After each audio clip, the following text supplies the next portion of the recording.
Welcome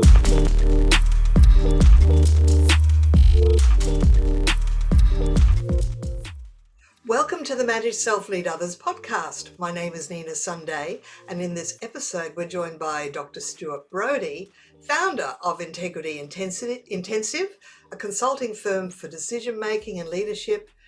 He's author of The Law of Small Things, Creating a Habit of Integrity in a Culture of Mistrust.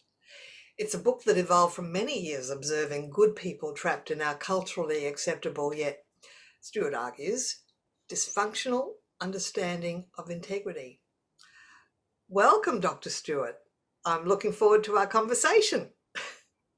Thank you very much. Well, the first thing I want to do is thank you for elevating me to the status of doctor. I do hold a doctorate, but in the United States, lawyers, although technically doctors, are never referred to that way. So I definitely appreciate this. I'm interested, why did you title your book The Law of Small Things? Well, it occurred to me over the course of my career in both law and also in politics that when people started breaching the rules of conduct, let's call it integrity, on small things and in small ways, they started down a slippery slope which yielded much larger breaches, big things. So it became clear to me that a principle of, let's say, ethical practice or practice of integrity was that if you don't adhere to obligations, responsibilities in small ways, then you're probably not going to be ready to do so on big things and in big ways. So you've coined the phrase integrity quotient. It's another way of describing IQ. And at integrityintensive.com, you've got a quiz that people can do. And I've done the quiz, and it's very interesting to see that you have a lot of dilemmas from life and from work. Things like telling white lies to get out of a lunch appointment, or getting out of agreements that you've made. Do people share with you a surprise that telling a white lie is a breach of integrity? Yes, a lot of people are surprised by that question, and also by my belief that if you start lying, even white lies, on small things like that, that a process begins of habituation into avoiding truthfulness. And once that starts, it yields bigger things. But what's interesting, I think, is that people will understand that there's generally a duty of truthfulness. So even though many will tell white lies and they'll concede that they do, they'll answer that question, quote, correctly, because they know it's not the right thing to do. They know they're being lazy. They know that they're being self-interested in coming up with an excuse to spare someone's feelings when really it's sparing their own embarrassment. It's avoiding the obligation to really come up with a truthful explanation of why you're canceling a lunch date.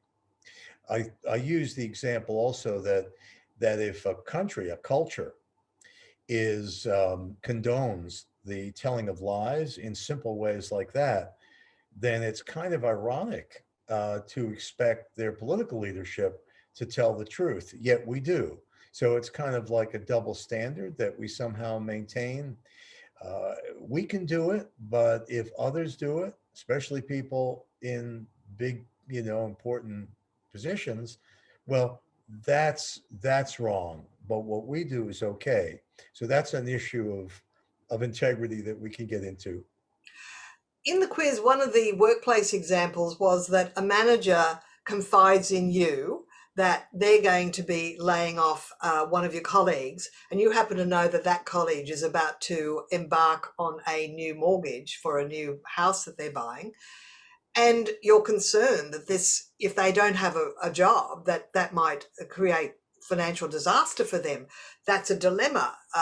You have to honor the fact that your boss has confided in you, and yet how do you indicate to that person that perhaps taking that financial step is not a wise move at this time. How would you how would you answer that one? Okay, so the first thing we need to do, I think, when we're answering any hypothetical is to understand the context of the answer. What is the structure of looking at it? Now, a lot of people will say, "Well, I would lose my job rather than fail to come through for a friend or a coworker. I'll tell the boss I'm not going to do it. I am going to I'm not going to not tell my friend." So that's a tough position. Some people say that. Whether they do that or not in real life is a completely different matter. And others say, well, I will follow what the boss says because he's my boss and they pay my paycheck. When I say let's understand the context, it means what are the inherent promises that flow from that situation? Integrity, as the way I've defined it, is really the skill of identifying promises, the promises you make explicitly and the ones that are implied in the conduct of your everyday life. And those are harder to see. But most of the promises we have, what we would regard as what constitutes integrity, is implied promises. Now, in the boss's case, the boss is making you explicitly promise not to reveal confidential information, which they probably never should have revealed, but did. Okay, so you're in that spot. So that's a duty of loyalty to your boss, and it's an explicit undertaking. To your friend, there's no such explicit duty, but there's an implied duty of truthfulness. Now, why? Because your friend, your coworker reasonably expects that information of that magnitude would be shared so he doesn't make a big mistake. Now you're on the horns of a dilemma. You've Mm. got an explicit duty and you've got an implied duty, one of loyalty, one of truthfulness. Those are the duties that always come up at work and they're always clashing. What do you do? Well, unlike some of the people, Nina, who would say, well, I'm going to tell the truth no matter what, or I'm going to be loyal no matter what. The people who are skillful at integrity, at the practice of integrity, because it is a practice of a skill, like any other skill.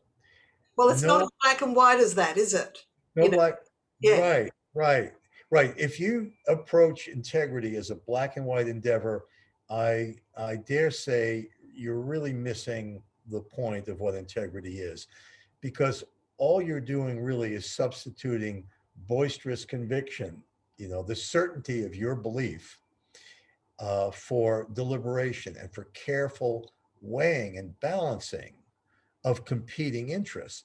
The people we respect in our world and at work and in our lives are the ones who know how to balance competing values, competing duties. And that's what integrity is. I would also argue that that manager was not fulfilling that person's duty as a manager, because certainly there's a protocol around laying someone off. You don't get someone else to confide in them just because you feel it's a weight on your shoulders. You've now handed this bomb, this grenade that's going to go off, to another person, and it's like, well, now where are they left? They're left with the monkey on their shoulder. So let's say in that example, the boss, the employer says, I'm so sorry. I never should have put you in this position. That was a breach. I breached my integrity. Um, but still, you can't say anything. And I think, aren't we all in that situation at one time or another? The boss kind of blows it, or we as bosses have blown it, and we kind of breach um, a reasonable expectation of an employee, which means we breached integrity. Where there's a reasonable expectation that's breached, that's a breach of integrity.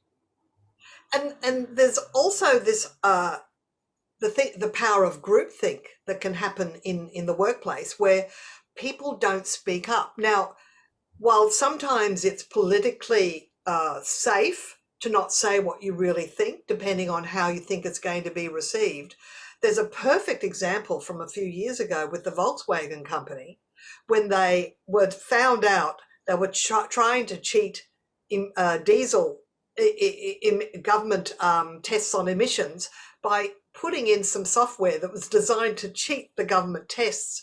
Now, it went back to soul searching within the company around how is it possible that project managers and engineers went along with such what now is a piece of folly, because they were fined billions of euros, and I think some senior leader even went to prison at some point.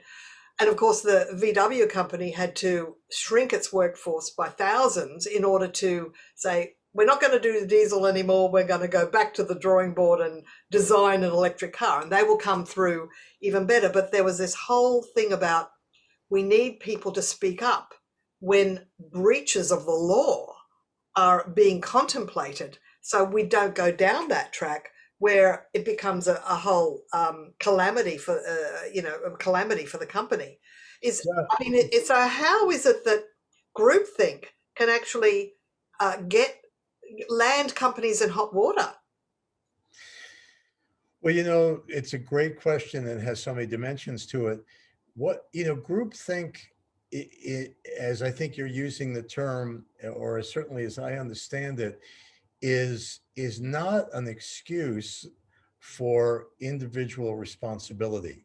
Now, it may be a reason why you don't step forward, but learning how to step forward is a responsibility that we all have. It's a matter of integrity. Why? Because there's either an explicit or implied duty of truthfulness. Now, in that case, the duty of truthfulness was very hard to exercise because you're dealing with peer pressure, engineers who are covering every. I mean, it was just a swamp of lies. But what really, I think, surprised everyone who examined it, although it shouldn't be a surprise, is that no one managed to figure out a way of getting the truth out. But isn't that the way we deal with much in our lives? We have relationships we're not honest about. We tell white lies to friends. We accept discounts that we don't deserve. We maybe take dinners for free from a friend who puts it on an expense account, even though no business was discussed. There are so many ways in which we start to hedge, but we keep saying, well, on the important things we'll be ready. But on the important things, you're suddenly there. Be like being at a stage, at Carnegie Hall or Covent Garden or in Sydney at the Opera House, and you haven't practiced the score. Well, you can't expect to sing. So that's So why it's the law of small things, because if we turn a blind eye to the little things in our life that we skate over, that we either through laziness, or you go, well, everybody else is doing it, so that's not really an excuse. So you're suggesting that integrity is a practice that you exercise and that you become better at it because you make sure that the little things are done according to integrity. Is that that's a great point. Thank you. Because if you can't figure out how to tell a friend that you had a better offer and that you're sorry, but you'd really hope that they'll release you from your obligation and schedule another time. If you can't figure out how to do that and would rather habituate, truthfully? right, truthfully, how are you going to sit in a room with fellow engineers who are conspiring to, to put a deception worldwide? How are you going to do it without practice? Nina, I actually had my class uh, do um, uh, do a kind of play acting of that scenario, of that dilemma, and they each took different parts: the head of the division, the head of the company, the software engineers, and so forth. And what kept coming up was that not only didn't they want to take a risk of their own economic detriment, but they couldn't figure out how to tell the truth. They didn't know where to go. They didn't. They they didn't know how to language it in a way that could start enlisting their fellow employees. You know what, you and I were talking before about the mission statement, which is the classic example of an employer coming in. And I hope I'm not going on into something that you wanted to do, but I thought this was relevant because I've seen it so many times in my life as a lawyer. The company president comes in and she says, "I've got the greatest mission statement ever. I wrote it myself," and then says, "Well, what do you think?" Well, who's going to stand up? But that goes against best practice in the sense that you go to your people with questions rather than with answers. Of And course. you might say, look, I've got the start of a mission plan here, but let's take this, let's pull it apart and let's recreate it together or create it together. So that's what creates ownership. So managers now have to understand, don't go to your people with all the answers. Get the questions started so that then you can actually map it out. And in my book, I've got a chapter about leading from the front and always having a little conference table with a flip chart or a whiteboard and just record what's coming up in the conversation so people can see in front of their very eyes, these are my ideas. And it's a clever manager that makes their team feel as if they came up with what you've kind of been steering them towards, but not obviously, of course, but it's allowing for the fact that there are things that your people will come up with that you never in a million years would have come up with yourself. So the sum of the team comes up with better ideas than just one person working solo. Well, my experience with the workplace, and I was an employment lawyer for 30 years, is that the real difficulties are not with bosses that understand sort of the dynamic between leadership and followership, but are sort of wedded to the old command model. And that's not because they subscribe to the theory, but because their egos and their personality just drives them to that. But it drives all of us. You know, on the one hand, we have our egos or whatever the source is of a kind of certainty about the way we want things done, the way that people should act. And they're not reasonable expectations, but they're expectations. I mean, expectations can be reasonable and they can be unreasonable, but an employee has to deal with both. And reasonable expectations need to be adhered to, fulfilled. Unreasonable ones can't be. I mean, they are because we're in tough spots. On a boss, for instance, who says, "I just don't want you to report this," or hold it back for 2 weeks. Okay, well, that boss is demanding a duty of loyalty that is misplaced because it violates the duty of truthfulness. Okay, we all know those things. The question is, well, how do you deal with that? A boss exacting loyalty when there's a duty of truthfulness competing with it. And that's where integrity comes in. And that's why experience or practice is so important, because you learn how to express it. You know, from what my experience is in my country, and I think around the world, people associate integrity with the boisterous assertion of conviction. And I don't know where people get that. It's derived from the strength of a belief. You strongly believe something, so it must be right. But integrity is not that. It's actually the skill in questioning your belief and monitoring it. So I think that's what you were talking a little bit about. That's right. And you were talking a little bit about the small things. Now, do people share with you the things that annoy them, that, they show integrity, but, look at the rest of the world, they do this? And I'll give you my example. One of the things that I pride myself on is always returning a book that I've borrowed. And I do not own a book that I've borrowed. I don't still have in my library a book that I've borrowed, because I make a point of getting it back to that person within a timely space of time. But I notice that if someone says, "Can I borrow this book?" in my head, I say, I have to be prepared to never see this book again because I don't recall ever getting a book back that I've loaned out. And I'm willing to say no if I think I need to see this book back in my library. So I'm going to say no. So do other people share that particular example, or is that just me? That's a good example because the reason why it's a good example is because it indicates the two ways that we make promises. If we take out a library book, there's a date certain. Let's call it April 15th. And you have to return it by then. So there's an explicit promise that you will. You may not pay a fine, so forth, but there's essentially a promise. Yes, I take it out. But if you take a book, borrow a book, your friend says, here, borrow it, and doesn't say anything about the day of return, well, that's an implied promise. Okay. You don't state it explicitly, but I think what you're bringing up, and I have the same issue. I find myself always returning a book, but looking for books that I've lent out and people not returning it. There's something about it. But, you know, that's kind of like the dilemma of integrity. If you're not paying attention to things like that, well, that's a kind of habituation.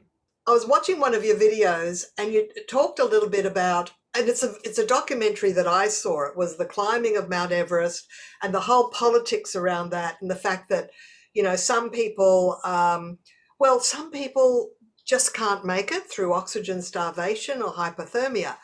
And the story goes, it was one particular day that 40 climbers passed by someone that was sitting in the snow, unable to go forward. And all they did was maybe offer them a little bit of oxygen or offer that person a blanket. But no one took ownership of the fact that this person was in trouble. They were so focused on them getting to the summit that day because the weather's right and the summer, the date of the year is right. They didn't want to abandon their own climb. But what actually happened is that person died because 40 people went past, not one person took ownership that that person needed to go back to camp. No one was the good Samaritan to abandon their climb, and it resulted in the loss of life. That's a terrible breach of integrity, and yet not one person really was totally responsible just because they walked past, but in a sense they were. Yeah. Well, that story is very powerful for two important reasons in understanding integrity. Well, the first one is there's no duty to bag a Himalayan peak. That's a self-interest. That's a hobby. That's something you'd really like to do. But Self-achievement.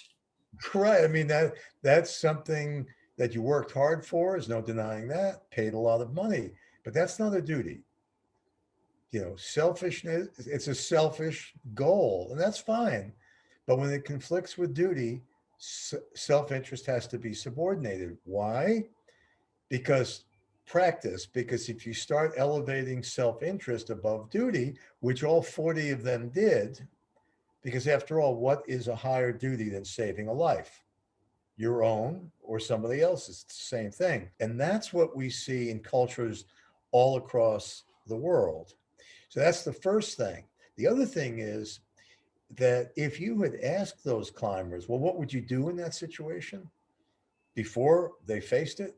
They would have all said, well, of course, saving a life, because they knew that was the reasonable expectation of any climber. It's an unstated rule or implied promise that life comes first. But in that situation, and that's very revealing to us about the nature of the way we hold integrity. Like we say we'll show up. That's why I wrote the book, The Law of Small Things. We say we'll show up, but do we? Do we protest the action of an employer that's asserting loyalty at the expense of truthfulness?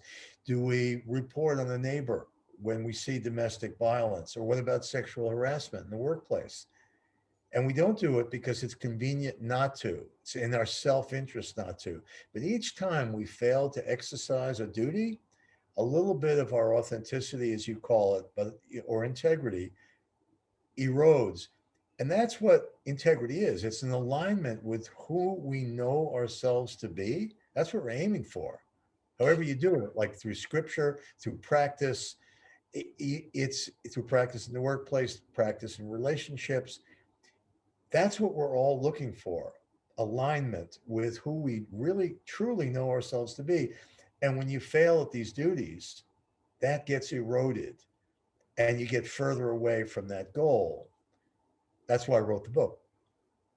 That's it's just I'm just thoroughly enjoying immersing myself in this book. And you do talk about the illusion of moral competence. Is that what you mean when people say it, when asked, they say, "Oh yes, I would do this," but when put put to the metal, when in the real world, they actually don't do it. They're in denial about their own degree of integrity and moral competence. So, one of the illusions of moral competence is that I can do that. That's okay. I'm not hurting anybody. Or the white lie. That's why they call it white, because you remain pure after telling it. So it's like that's what it, and the idea is that doesn't really impact me, even though I've just lied. You know, But you also mentioned earlier that there are a few ways that you can actually learn to be a better communicator, so you don't ever have to tell a white lie. That you either describe it in a certain way or use humor. Or what were the techniques that you said that you can avoid well, it being a white lie? it goes back to I think the point you made about how to evade groupthink. You can sit there and go, "There's no way I'm going to deal with this. I'm just going to go with the tide. I've got a spouse at home with kids. I can't." Or you can say, okay, that's we're talking about economic survival. We get that. That's not a simple self-interest. That's survival. On the other hand, there's a competing reason why I need to express truthfulness. I got to try. And so you get into things like saying things indirectly or humor. That's a very big one, and I do this with my students. I have them play act these things, and they're geniuses. Of course, they know what they need to do. They need to balance competing interests, but they come up with great ways of doing it. Can you give us And an example? well, with the boss who says, "Don't tell the coworker," even though he's about to lay down, a fortune for a mortgage that he's not going to be able to afford because he's terminated or laid off. So the students that came up have come up with these ways of saying, "Well, I get the feeling that things are not really great around here. I mean, I wouldn't be surprised if there was going to be a layoff." And and then someone says, "Well, what, do you know something?" I said, "Well, look, I'm just telling you that I get a bad feeling about this thing. I wouldn't make a big commitment. Just think about it." So and then other people say, "Well, yeah, but you're really telling him," but you're not. Yeah, You're yeah. It's and and it's all about your choice of words and doing it like from a point the of whole purity. thing is learning. There are examples like in the white lie situation, which I keep coming back to. If you say to someone directly, "I have this offer to have lunch with someone. I've been waiting to do this. This could affect me professionally in a great way. I really would appreciate it if we could reschedule. Would you release me from this date?" Now, my students, I asked them as homework, I said, when you want to breach a promise and you want to tell a white lie and not tell the truth, try this. Try asking the person, "Will you release me from my promise?" And they all laughed like that was stodgy and old folks. Oh, who's going to, but they did it. And they came back and they said there was magic in that That's because very interesting. And something I've learned, a little phrase that I've learned is the one, would you be willing to? Would you be willing to release me? And somehow just asking if they'd be willing to is actually not asking them, will they? It's asking if they would be willing to. And it's a softer way to ask to be released. But either way, it works. And it's well, all it's being more everything. intentional with your language. Oh yeah. So that's something that I spend a lot of time on with people, languaging things, because it's a skill, but it has, and I've made this point before, it comes from not so much for me being a good person, being intuitive or being, emotionally intelligent, but it derives from the fundamental responsibility that you have when you to fulfill a promise, whether it's stated or not.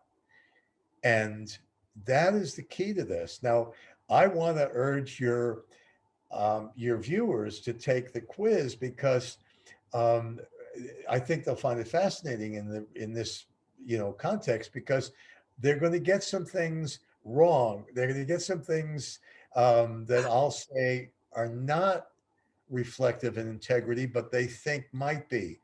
I would be fascinated. And when any of your viewers take it, put in the little box that they are taking it because of this show, and then we'll see how everyone Yeah. does. Yeah, well, I took it, and I must admit there were some interesting dilemmas that were just from daily life, and it gives you immediate feedback of the answers, and I went, oh, really? Oh, that's the answer. Oh, well, I have to rethink my what I think is integrity.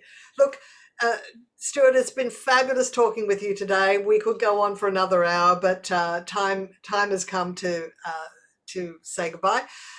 Thank you so much for your wisdom and your discussion. We entered into some deep areas, and I think our listeners will find it quite fascinating. A big thank you to our guest this episode, Stuart Brody, whose website, integrityintensive.com. You'll find the integrity quiz so you can measure your integrity quotient, your IQ. Thanks for joining us. Remember to subscribe, and we look forward to meeting you again next time.